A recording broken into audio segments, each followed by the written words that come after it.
Mémoire du Sénégal.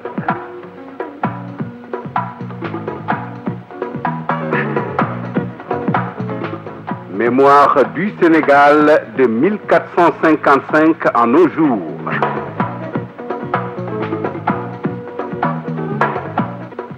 Une production de Radio Sénégal International présentée par Atoumane Mbaye, conservateur aux Archives nationales. Amis auditeurs de Radio Sénégal International qui nous écoutez de par le monde, bonjour ou bonsoir selon l'endroit d'où vous nous recevez.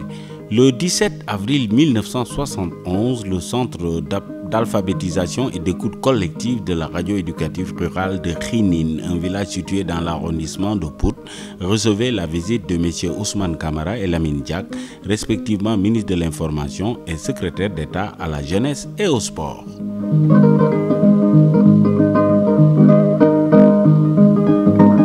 Monsieur Ousmane Camara, ministre de l'Information, et Lamine Diack, secrétaire d'État à la jeunesse et au sport, avaient visité le samedi 17 avril 1971 le village de Khinine qui abritait un centre d'alphabétisation et d'écoute collective de la radio éducative rurale.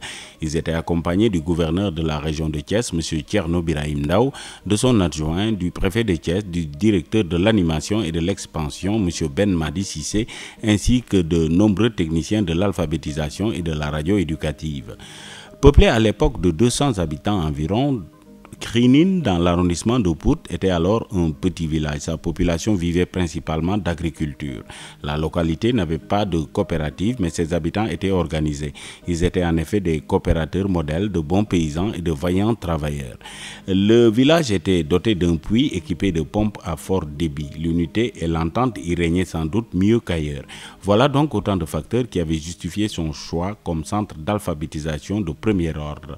Le centre qui fonctionnait à Khinine depuis 16 mois comprenait 15 élèves qui y venaient 3 fois par semaine apprendre un peu de français et de mathématiques. Juste ce qu'il fallait pour mieux bénéficier des bienfaits de la coopération et des avantages qui en découlaient. L'emploi judiciaire des documents coopératifs ainsi que l'utilisation des matériels agricoles dont dépendait leur prospérité, leur modernisation. L'animation rurale, maître d'œuvre de l'action, estimait que si chaque coopérative disposait de 30 éléments étant passé par ce centre, tout le malaise qui régnait en milieu rural et la mauvaise gestion de l'école de solidarité du paysan disparaîtrait. Mais Khinine était également doté d'un centre d'écoute collective de la radio éducative rurale, ce qui expliquait encore davantage l'intérêt qu'on lui portait. C'est incognito que les ministres étaient arrivés dans le village, surprenant toute la communauté qui vaquait normalement à ses occupations quotidiennes. M. Ousmane Camara recherchait le naturel qui devait lui permettre d'appréhender l'intérêt accordé au centre d'alphabétisation.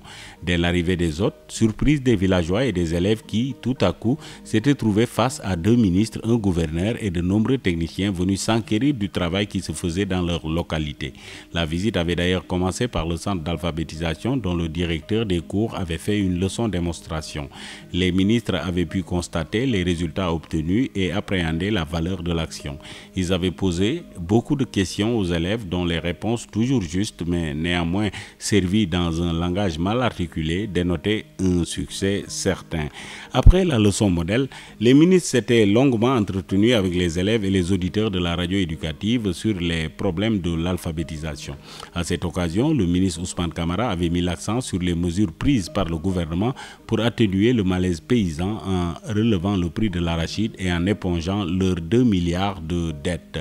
M. Lamine Diack, quant à lui, avait fait une analyse succincte de l'état d'esprit de la jeunesse qui engendrait la situation que l'on savait. Il avait ensuite parlé de l'intérêt de l'alphabétisation et des options du gouvernement face à ce problème. Quant au gouverneur de la région, il avait axé son intervention sur l'unité du village et encouragé la communauté à rester sur sa lancée. Les ministres avaient ensuite visité le forage du village et le verger du chef de village où une nouvelle technique de greffage était expérimenté. Au total, la région de Thiès comptait en 1971 10 centres d'alphabétisation pour 13 cours, dont 4 cours mixtes qui accueillaient des villageois des 2 sexes.